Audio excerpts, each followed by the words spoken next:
Good morning, Brew Daily Show. I'm Neal Fryman. And I'm Toby Howell. Today, President Biden drops out of the presidential race. What comes next? Then, now that the blue screens of death have dissipated, what's been the fallout from the largest global IT outage ever? It's Monday, July 22nd. Let's ride.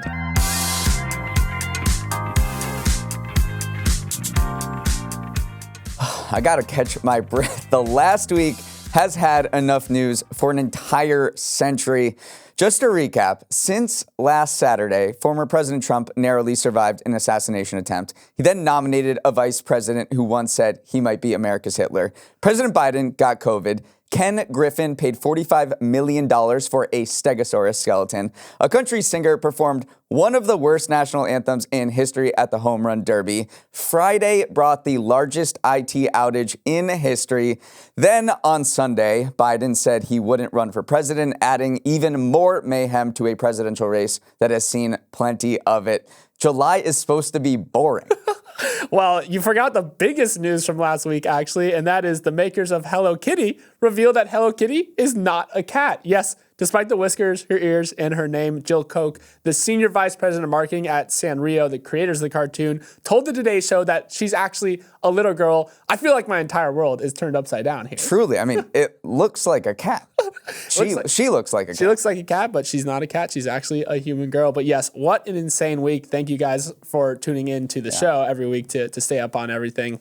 Now a word from our new sponsor, Beehive. And Neal, this one hits particularly close to home for us. It does. Beehive is a newsletter platform built by one of the earliest Morning Brew employees, Tyler Dink. Tyler. I overlapped with him for a little bit, but you were there in the trenches with him for longer than I was. Did you see him founding a company like this? I mean, Tyler built the tech stack that powered Morning Brew into the company that it is today. So yeah, he knows newsletters inside and out. So what you're saying is we wouldn't be here chatting it up right now on the biggest business news podcast in the world if it wasn't for Tyler? Well, let's not give him a big head now, Toby. We'd have made it no matter what. But yes, if you're at all interested in writing or spinning up your own newsletter, Beehive makes it a breeze. We'll be telling you more about what Beehive has to offer in the next few weeks. But if you're interested in checking it out, head to beehive.com/brew. That's BEEHIIV.com/brew to get a 30-day free trial. Then you can use code BREW to get 20% off 3 months. How many times can we possibly say we live in unprecedented times? Well, at least one more, because yesterday Joe Biden said he was dropping out of the presidential race in November. The decision comes after intense pressure from fellow Democrats to pass the torch following a debate performance that heightened concerns the 81-year-old couldn't beat Donald Trump in the election. Biden isn't the first president to not seek a second term after serving 4 years in office, but the timing is historic. No sitting president has dropped out of a race so late in the election cycle in American history, meaning whoever replaces him will have just over 100 days to secure the nomination, convince the country they can be a credible leader, and make their case against Donald Trump. And that person appears to be Vice President Kamala Harris. After bowing out of the race, Biden endorsed Harris to be president, and then one by one yesterday, influential Democrats lined up behind her. So while it's not a guarantee Harris will become the nominee, it's hers to lose. She's the first black person and Asian American to serve as vice president, and now she has the opportunity to become the first woman president. Toby, this wasn't exactly a surprise, but it was still shocking when you saw it happen. Absolutely shocking. Our Slack channels were popping off over the weekend as expected. The issue here is that this is very unprecedented. We literally have no idea how this process really works because no sitting president has withdrawn their reelection campaign just 4 months before voters go to the polls. That's less than a month before the Democratic National Convention. You have to go, for the closest parallel, you have to go all the way back to 1968. That's when Lyndon B. Johnson announced he would not seek reelection, but that was 8 months before the election, so there's a lot more time for, at that time, the Democratic Party to regroup. So right now, like the word of the day right now is uncertainty. everywhere from in the political sphere, but also in the markets as well. There's a lot of uncertainty around what will happen when the markets open this morning, so we'll definitely be paying attention to that. Yeah, there had been a growing sense that Trump would sail through to the presidential, to the White House, and Biden would just, kind of limp along, and he was pretty adamant about about staying in the race. But it does seem like a lot of the money dried up. Wealthy supporters of his campaign really closed their wallets just in the past month. In July, they were expecting $50 million from these large, wealthy backers, and when they counted the checks, it looked like just $25 million came in. Big donors like George Clooney. I know he laughed when he wrote that op-ed in the New York Times saying that Biden should step aside, but he is a huge donor. He puts on huge fundraising events, and without money flowing in, the Biden campaign was really running on fumes, and they spent 93% of everything they brought in July. So it seemed like Biden was really backed into a corner, and he made this decision. He did not really tell anybody before he did it. He told the White House staff at 1:45 p.m. and then at 1:46. That's when he posted on X that he was stepping aside. Speaking of X, it is a big win for the platform because Biden did not go on a news network and announce it there. He did not tell a journalist or a reporter that he was stepping aside. He just went straight to the source, posted a letter that he wrote directly on X. And obviously it's an awkward thing to do because Elon Musk, who owns X, has come forward and said, I'm contributing $45 million to a PAC dedicated each month. Every single month to Trump. So that must have hurt a little bit using that platform, but it does show that X has remained like the global center, the conversation. Obviously, that's where all the memes spawned as well. Let's go back to fundraising for a little bit, though. What happens to the $96 million that the Biden-Harris campaign had raised? That actually does go to, they've converted it over to Harris. It's now, according to updated documents, said that she now has access to those funds. If you look at, you've talked about big donors. If you look at small donations, they jumped after Biden exited. If you look at single day donations to the Act Blue PAC, there was a massive jump yesterday. On Sunday, they reached $59 million. That's up from just $7 million the day before. And if you go back to the day after the debate, small donations only totaled $20 million. So clearly there's a groundswelling of support around Kamala Harris and this new campaign that they're running. Totally. And let's talk about the markets for a second. Of the past few weeks, or the past week since that failed assassination attempt, we saw what investors called the Trump trade, which was a rising dollar, rising small caps, smaller companies, and a retrenchment of big tech companies, and higher Bitcoin prices because Trump is just fully embraced that sector. Now we'll see what happens as the polls maybe show a tightening of the race between Trump and Harris. They show Harris, competing a little bit better than Biden in certain states. So we'll see what happens when the markets open this morning and seeing if that Trump trade starts to unwind just a bit. Also, real quick, just want to give a shout out to poor Wolf Blitzer. Literally an hour before Biden announced he was dropping out, the CNN anchor posted this picture of him enjoying a Wolf Spritzer at a local restaurant in D.C. It was a drink named after him, only to be dragged back into the studio shortly after because of the news. I think the lesson here is to never check your work email on the weekend. It's only going to ruin your afternoon. But yeah, the internet collectively was pouring out for Wolf Blitzer for having his weekend ruined. So before Biden dropped out, we totally thought that this was going to be the biggest story of the weekend, and that is the fallout from the massive CrowdStrike outage that took down millions of Microsoft devices worldwide. It was widely billed as the largest IT outage ever, and industries from travel to healthcare are still recovering from the mass technical blackout. Just to recap for all of our Mac-using listeners out there, the cybersecurity firm CrowdStrike put out what it thought was a routine software update to Microsoft Windows customers early on Friday morning. But the update ended up containing a defect that brought millions of Microsoft Windows users to a standstill, inflicting their devices with the dreaded blue screen of death. For some industries and employees, that just meant a surprise long weekend on a summer Friday. But other industries are still picking up the pieces from the outage. 38,000 flights were affected worldwide as some airlines resorted to writing handwritten boarding passes. Traders at big banks couldn't execute orders, and many hospitals were forced to cancel some elective procedures or walk-ins. Neal, the fallout is falling out, bringing up questions about Microsoft's size and scale, because this outage highlighted just how many businesses and how many governments rely on Microsoft products. Do you remember we recorded this podcast Friday morning at 6 a.m. when this was just starting to percolate, and we were just sort of learning a little bit about it, and we were laughing about the outage. We were like, oh, this is happening. We have no idea what's going on. And then over the course of the day, you realize the scope, that this was literally the largest IT outage in history. The number that was released over the weekend that really has stood out to me is that Microsoft revealed in a blog post that just 8.5 million Windows machines were affected.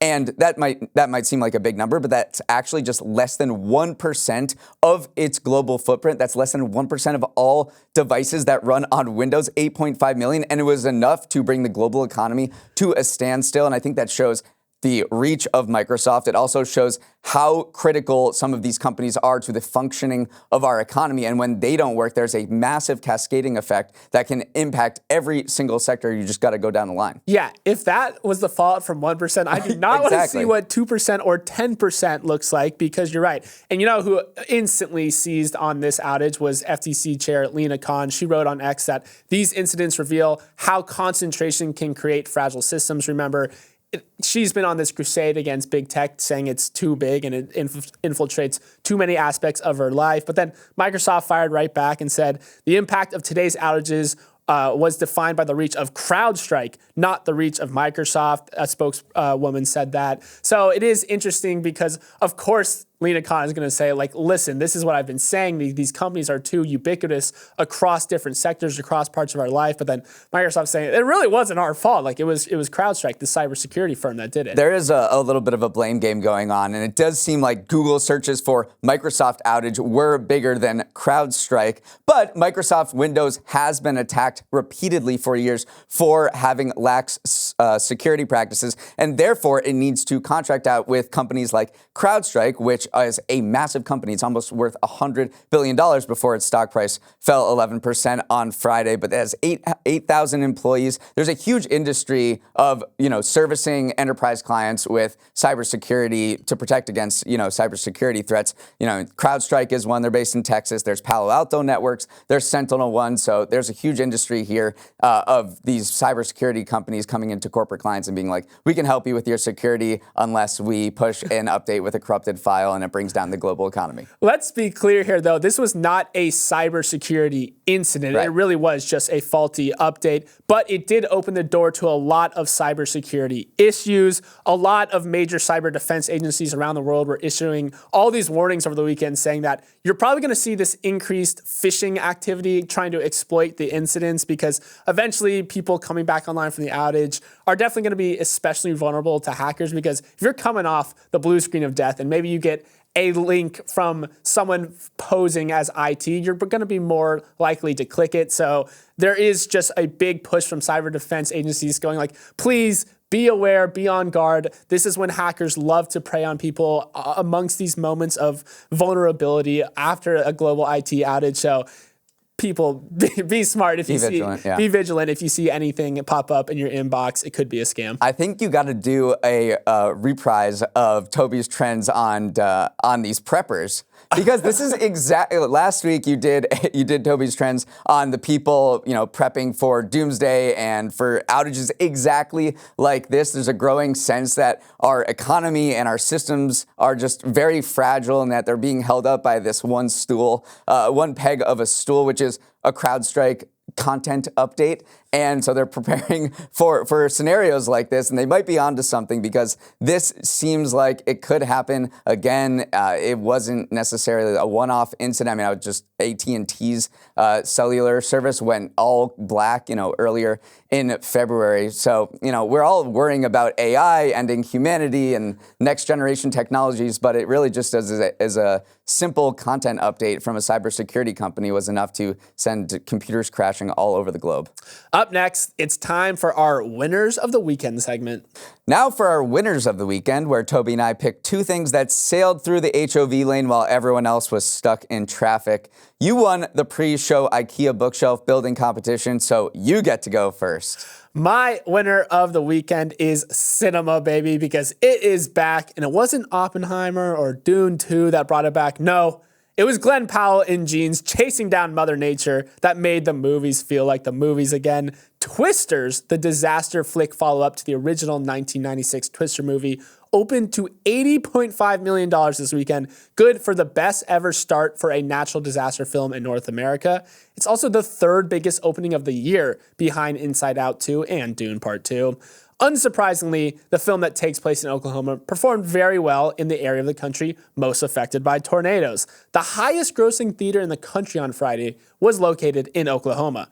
It also shows the ascendancy of Glenn Powell as the movie star of the moment, but only in America. The Midwest-centric film is underperforming overseas. Still, this movie is fun, it's loud, and I'm still very much afraid of tornadoes. Me too, but my takeaway here is that sequels have been crushing it. Go back to last year, and there was an Indiana Jones movie. There was another Ant-Man. There were all these Exorcists coming out. There were all these sequels coming out, and Bob Iger, CEO of Disney, said, I think people have sequel fatigue. I think they have superhero fatigue. We can't just keep pushing out these same stories. People are craving something original.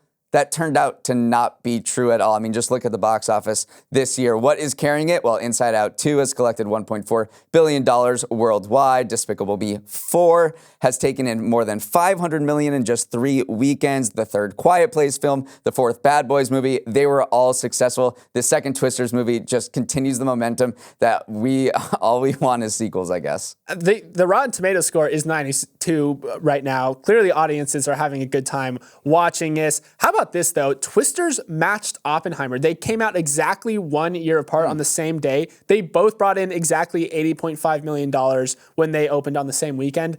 I feel like we're hearing a lot less about Twisters, or I don't know, it just feels a lot less big than Oppenheimer felt, maybe because obviously Barbie and Oppenheimer, Barbenheimer, but still, I have been seeing Glenn Powell everywhere. You cannot open social media without seeing him on some press tour, or seeing some like thirst trap edit of him. So clearly Glenn Powell is doing, people are saying he's like Tom Cruise 2.0. He's the movie star of the moment right now. He really is. My winner is Bruce Springsteen because the boss is now a billionaire. Yes, Bruce got the Forbes stamp of approval over the weekend, with the publication calculating he has a net worth of $1.1 billion. And I suppose when you release 21 studio albums and 7 live albums, sell 150 million albums total, win 20 Grammys, write a best-selling memoir, sell out 236 Broadway shows, win an Oscar and 2 Golden Globes in over 60 years of performing, you're going to make quite a bit of money. Most of Bruce's fortune, though, was accumulated a few years ago when he sold his music catalog to Sony for more than $500 million, the largest ever deal for a catalog.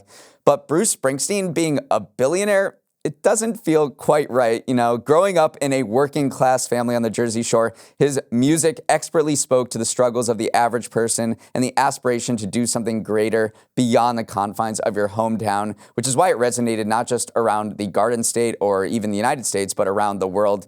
Toby, I really shouldn't even be using the past tense for Bruce because the man is still going strong. He is still going strong. I was fully prepared to have multiple Bruce Springsteen song references in there that I wouldn't understand, but thank you for not putting me on the hot seat there. But yeah, Forbes estimated that he's worth $1.1 billion, and they also did call it a very conservative estimate. This is definitely a part of a growing trend of musicians making that step to billionaire status. A lot of it does come from some of these massive catalog sales that we've been seeing, but also, I mean, you go down the list, it usually is from some other reason beyond just music that propels them to billionaire status. But Bruce Springsteen just has such a big body of work. He is such just an iconic figure in the industry that it is mostly on back of his musical talent that he did reach the, 4 comma club. Yeah, I mean, and he's still touring. I mean, before the Eras Tour came along, Bruce Springsteen was the hot ticket. This show was, the thing that everyone wanted to go to. And last year, he sold more than 1.6 million tickets on his world tour. That generated $380 million in revenue. He plays for 3 hours. It's just a total marathon. He has so much energy. Toby, I know you're into like distance running and cardio. Like, you should study Bruce Springsteen, because I went to a show a few years ago at Gillette Stadium in Boston, and you just like keep checking your watch Even if the music is fine. I think he has some hits, but there's a lot of, intermediary stuff. But he just goes forever, and he has so much stamina. You're like, how is this guy doing? I mean, he's in his 70s. So kudos to Bruce. I mean, keep doing what you're doing. What a career. He's the boss for a reason. There has been a lot of debate as to what exactly the best use case for artificial intelligence actually is. Yes, it can help you do your homework or generate surreal art, but in China, some companies are using it for a much more serious application, bringing your loved ones back from the dead. A company called Silicon Intelligence is creating AI chatbots that mimic a person's likeness and voice to digitally clone people who have died. This trend of resurrecting loved ones has become a pretty big industry in China specifically, especially around a major holiday to commemorate the dead in early April. Of course, the rise of so-called dead bots raises a whole host of ethical questions. Should we be simulating real-life humans, dead or alive? But with Silicon Intelligence basic tier of digital avatar costing just about $30 and requiring less than 1 minute of high-quality video and audio of the living person to train it, this niche of generative AI boom is only going to grow. With AI, I mean, death is not final, and this industry is booming. Like, it really is one of the biggest examples of people using generative AI in China specifically, and that's because the government is seen as controlling religion and spirituality, and you're not allowed to talk about death in public. It's very taboo. So this is seen as a way to grieve and mourn your loved ones in ways that you can't do in public life, in the way the government doesn't allow you to do. And that's why it's just taken off there. You go onto any e-commerce website and you see dozens of companies hawking these products of creating a digital twin of someone who is deceased, and that way you can communicate with them. It's obviously a very slippery slope, and there are many, many ethical questions that I can't answer, but it does seem like this is a very popular thing in China. Yeah, and one of the key questions around these bots is, how do you train it? Like, what data do you use to train a bot to interact with you as a loved one would? And part of it is the companies ask you to submit some of your memories of the person or some of the experiences that this person has lived through, but other companies just go straight to their social media profiles and just use the data of the stuff that they've put out online to train them. Obviously, to make a truly lifelike clone, you do need a very high volume of data, and some companies say that if you want this, start preparing well in advance. Like 10 years of data would be something that is able to give you the best what is it? Facsimile. Facsimile. I had it in my head. Yeah, really? Facsimile of your loved one. So if you are wanting to go down this path, like keep a daily diary of something of training data that you'd want to train these bots on. Yeah, some American companies have gone down this path before, but said, maybe we shouldn't. I mean, in 2017, Microsoft filed a patent application for simulating virtual conversations with someone who had died, but an exec later said they didn't do anything because he called it disturbing. And then there was a company that was using ChatGPT's technology that allowed customers the ability to talk with their deceased loved ones, and then OpenAI terminated the platform's access to its technology, citing the possibility that it would be used for emotional harm. So it does seem like U.S. companies have dabbled in this, and they just said, look, this is an ethical quandary that we don't necessarily want to enter. There's so many other ethical quandaries with AI, and this is just another one that maybe they're just like, we don't want to even deal with this. Right. One company said a user texted the chatbot for 18 hours straight. They eventually ended up pulling that person's access to prevent addiction, and experts have warned that any attempts to, quote, resurrect the dead could create confusion and stress and disrupt the grieving process. So there's definitely a long ethical road ahead for this to become a widespread technology. Yeah, I just think there's no doubt, though, we're already seeing it, that AI will change our relationship with death and mourning and grieving and things like that. Finally, here's a rundown of the week ahead. The Secret Service Director Kimberly Cheadle is in the hot seat. She will testify today before a House committee on her agency's failure to prevent an assassination attempt on former President Trump during a rally in in Pennsylvania on July 13th. Congressional Republicans have been calling on her to resign, and Speaker Mike Johnson pledged the hearing would be must-see TV. Yeah, this is the hottest of hot seats right now. Even amongst everything else going on right now, a lot of people will be tuning into this hearing. Yeah, and are you hungry for some earnings reports? Well, you're about to feast on them. This week, about 1/4 of S&P 500 companies will release their Q2 financials, including Alphabet, Coca-Cola, Tesla, UPS, Visa, Chipotle, Comcast, GM, and Southwest. And if you have room for dessert, the government will release 2 big economic reports, second quarter GDP on Thursday, and then an important inflation gauge on Friday. I'm stuffed. Usually I have 1 or 2 companies that I'm looking forward to, but it's a quarter of the entire S&P. I'm fully booked here. I got nothing. All right, Nashville will be the center of the crypto universe when the annual Bitcoin conference comes to town on Thursday. Former President Trump will deliver the keynote address, consummating his recent love affair with the industry. And he's also hosting a campaign fundraiser on the sidelines with the priciest ticket going for nearly $845,000 a person. There's some rumors going around that Trump will announce that Bitcoin will play a much larger role in the financial system. Some people are saying that he'll announce Bitcoin as a strategic reserve asset. Who knows how much that's true, but Bitcoin has run up about 5% in the last few days in anticipation of this appearance at the Bitcoin conference. Yeah, it's a big deal. And over the last week, we saw not pretty much every leader, but like many leaders in the crypto industry announce their support for Trump because he really has embraced crypto. And then let the games begin. The opening ceremony for the Paris Olympics takes place along the Seine on Friday, and there's cautious optimism that this year's Olympics will revive flagging interest in the games. U.S. TV ratings have been down for recent Olympics, which might be because they took place during COVID and at inconvenient hours for Americans. But this one seems to have a different energy. Maybe that's just because we've been talking about it for months, and I think it's going to be epic. I hope it's going to be epic because I love the Olympics so much. I hate to see these ratings falling. Hopefully we've left the pandemic behind a little bit. It's just a new era, and I hope Paris can pull it off because I just love the competition. I think so. They're really going just like all out for this, this new type of opening ceremony, not in a stadium, but in a parade of boats along the river. And there just seems to be a lot of hype. You got all the stars from the American basketball team going, and then obviously all the other awesome sports, track and field, swimming. Like, what are you most looking forward to? I always love the track and field events. I'm also the marathon because Kipchoge is probably his last go around. Weirdly, I'm into the golf as well because we're just fresh off the Open. But yeah, swimming, track, marathon, golf, those are my big 4 for sure. All right, let's wrap it up there. Thanks so much for starting your day with us, and have a wonderful start to the week. For any feedback on the show, send an email to morningbrewdaily@morningbrew.com. Let's roll the credits. Emily Milliron is our executive producer. Raymond Liu is our producer. Olivia Graham is our associate producer. Uchenna Ogu is our technical director. Billy Menino is on audio. Hair and makeup was really hoping to see the blue screen of death this morning. So disappointed. Devin Emery is our chief content officer, and our show is a production of Morning Brew. Great show today, Neal. Let's run it back tomorrow.